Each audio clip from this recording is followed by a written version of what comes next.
I have an older sister, but I've been living at home for a really long time without her, so most of the time I forget. I would say she's the attractive type because a lot of guys are always, I guess, fawning over her.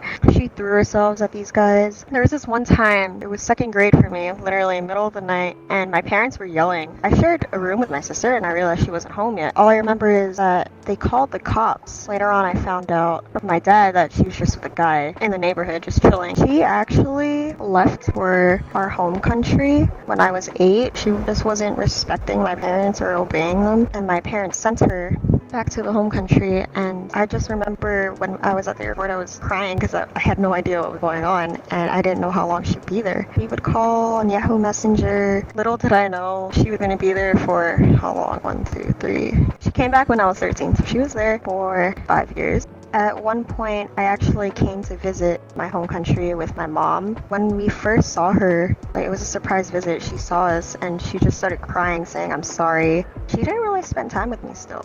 Like, I was only there for a month. I learned that she started smoking. She started drinking at a really, really young age. Just wish I spent more time with her. Soon she came back. The first thing she does is get with this guy who has been crushing on her before she left for her home country. That's when everything started to get even worse. I thought they were gonna get married. I was like, oh, they're a really good couple. There was a lot going on behind the scenes that I didn't know until my sister told me. I remember this one time she was having a fight with her ex, well, her boyfriend at the time. We had a fish tank in her room. She just punched the fish tank and her knuckles started bleeding everywhere and the water just started dripping out and there was an outlet there and she was crying and I didn't know what to do. They broke up and I found out it because she cheated on it and I was like, okay, cool, nice. Sooner or later, she's like, all right, I'm leaving to Florida. And I'm like, why? And all of a sudden she just packed her bags and she said, I'm leaving.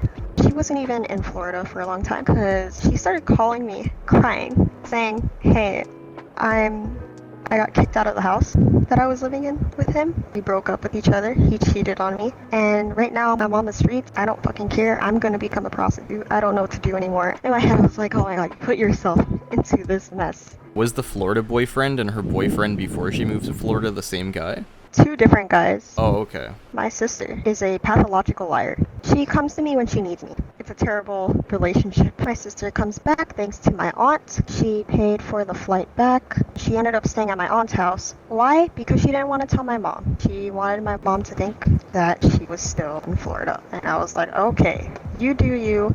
At some point, I was like, you know what, fuck it. I told my mom, and she's like, are you kidding me? Comes back, and alright, so we're fine. We're fine again. Now, the time is around sophomore year of high school. I was sick at school, so I called my sister, because my parents were at work, and I was like, hey, can you pick me up? Can't leave because I'm not 18. She goes, okay. Alright, so she picks me up at school, and guess what?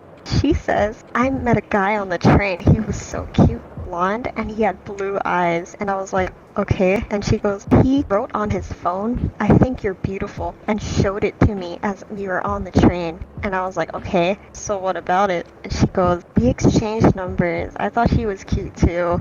They eventually start dating. Wow, not a surprise to me. After they started dating for a little while, oh my god, I see on her Snapchat story, she's on a bus to Tennessee. She messages me, oh, I'm moving there. Okay, she moved to Tennessee with the guy, and guess what? They lived happily ever after, and she really, really got herself together. No, they cheated on each other. I didn't know that Guess we were what? interviewing M. Night Shyamalan. That was a twist. She goes on a dating app, and she meets another guy. Presently, this one actually goes well. I met him before on FaceTime. They seemed like a good couple. I was like, okay, I think I trust you. I was being a little overprotective because, all those other things that happened to her. Any other questions? Yeah, were the fish okay? There actually weren't fish in the fish tank. There was a turtle. There were 2 turtles in there. One of them survived. The other got cut in the neck, and there was actually blood coming out. I shouldn't have asked about the fish tank. She came back. We actually spent some time together. I really enjoyed that time because it was a time where it actually felt like I had a sister, I suppose. and she went back to Tennessee to live with her boyfriend. Going forward, my senior year of high school, it was the beginning of senior year, I was on my way back home from school, and she texted me a photo, and I was like, let me not look at it right now. I don't really want to talk to her. And this happens a lot where she texts me, and it's like, I don't really want to talk to you right now. You know, I was getting on the train. Since I'm on the train, there's nothing to do besides listen to music. I'll look at the text she sent me. And I opened it, and she sent me a picture of her arm, and there were 2 cuts going vertically onto her arm. And I started freaking out because I was like, what the fuck is this? She sends another picture, but there's 4 more cuts on her arm. She didn't even give any context or like just any text along with it, just pictures. And at that point, I was crying on the train. And once I finally got signal, I called her right away, and she just tells me I'm just bleeding myself to death in the bathtub. And I was like, don't do that. You know, I'm gonna get really upset if you do that. And oof. Breather. Okay. Her fiance helped her clean up. So she got engaged to the boy she met from the dating app? Yup. There's this one time where I was in a group chat with my friends, and she was in it too. And all of a sudden, she just messaged the group chat, guys, I just want to fucking kill myself. She was in the bathroom, and I was in my bedroom. Well, in our bedroom. She called the police on herself because she tried to overdose on pills that we had behind the bathroom mirror, and the cops came and they took her to a psych ward. When she came back, I don't know how long she was there, she was like, I shouldn't have done that to myself. I hated it there. I know this is so mean to think, it's just everything she does annoys me, where it's like, you did that to yourself, just shouldn't have done that in the fucking first place. You know, I wish I was there for her more instead of just being pissed off at her all the time. Did your parents know she got engaged? Yes, because I told them. When my parents try to talk to her, she ignores them because she hates them. She thinks that when she was sent to our home country, she thought she was abandoned there. What country is it that she got sent back to? Philippines. Did she ever, like, beg to come back or not to go in the first place? She started begging to come back because what I heard from my sister's side, which I still don't know who to believe, my sister said that my parents told her that she was gonna take a vacation with my relatives there. My sister told me that my mom said, oh, we might not take you back. You might have to stay there for longer. Oh, so she didn't know that she was staying there for a long period of time. No, I remember she had 1 suitcase, just 1. She actually got married to the dating app guy. Yeah, they got married, and she kept saying, I don't want you guys to be at the wedding. And she told me she's not inviting any of us. And I was like, why not? She goes, my psychiatrist told me if I see mom and dad, I'm just gonna worsen my conditions. My parents found out later. My sister actually texted them, which was good. When her wedding day came, she FaceTimed my parents for a little while, and she was showing her wedding dress, which was sweet. Very recently, my mom asked me, do you talk to your sister? And I just told her, no. She goes, why? I was like, damn, I feel like I neglected my sister. She always just yells at me and gets fights with me all the time. So that's why I never really bothered talking to her. My boyfriend right now, he bike rides with his sister, works out with her, they jog together, they watch movies together, they do a lot of things that my sister and I never did, and I don't think I ever will, to be honest. What did you think of your sister's fiance, or I guess eventual husband?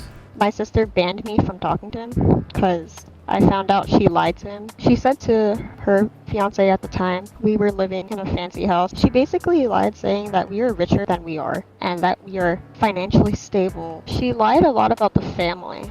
Like, she said that my parents were not living with me and that I was living with my aunt or something. I don't know why she did that. When she was in Florida, she actually co-signed a $35,000 loan under my mom's name. Even right now, we're still paying that off, and it's been 5 years now. I could have went to college, like a better university, and possibly even dormed, but that actually helped me back. Your parents should have challenged that and made her pay her own loan.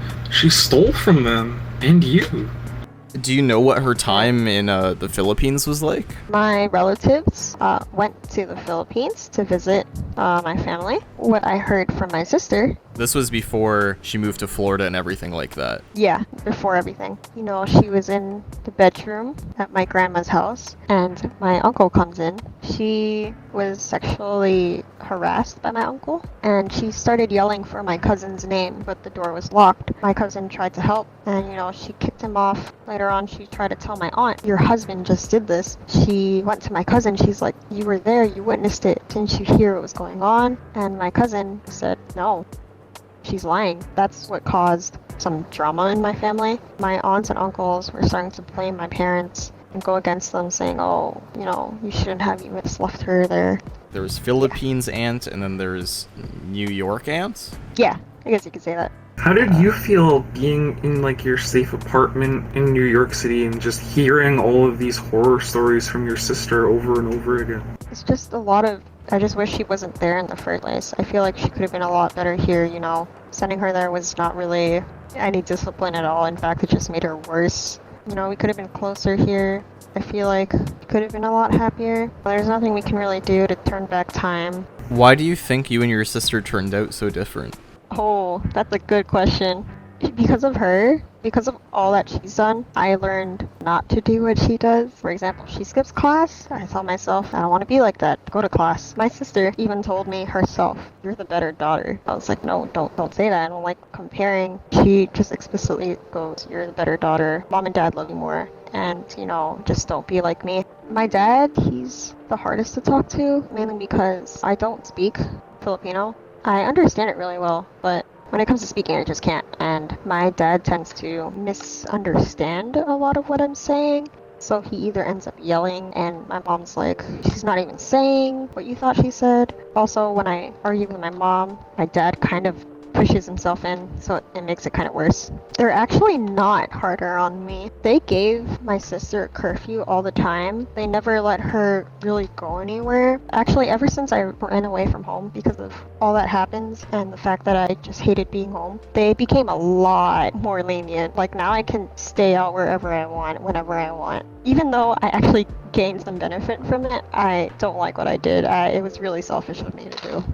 If you can Fuck, I fucked it up. Okay, it's over. Sorry, Okay. you don't get asked it. That's it, bye! If you could tell everyone in the world one thing, what would it be?